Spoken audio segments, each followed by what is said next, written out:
আজকে 15 আগস্ট জাতীয় শোক দিবস। আমার ভাই ব্রাদারদের 100 ভাই ব্রাদার উপরে উমরা হজ পালন করলাম।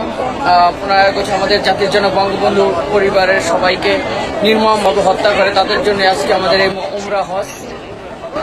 দোয়া করি সবার জন্য, আপনারাও দোয়া করবেন। 15 আগস্ট জাতীয় শোক দিবস, আমরা যেন মৃত্যু ব্যক্তি সবার জন্যই দোয়া করেছি, ওনার পরিবারের জন্য, এমনকি আমাদের নেত্রীকে যেন আল্লাহ সুস্থ রাখে, ভালো রাখে, অনেক তাড়াতাড়ি বাংলাদেশে ফিরে আসতে পারে, সেভাবে দান করুক। কথা প্রত্যেক গ্রামে, প্রত্যেক মহল্লায়, প্রত্যেক ইউনিয়নে, প্রত্যেক সাব ডিভিশনে আওয়ামী লীগের নেতৃত্বে সংগ্রাম পরিষদ গড়ে তোলো এবং তোমাদের যা কিছু আছে তাই নিয়ে প্রস্তুত থাকো। মনে রাখবা, রক্ত যখন দিয়েছি, রক্ত আরো দেবো, এদেশের মানুষকে মুক্ত করে ছাড়বো ইনশাআল্লাহ।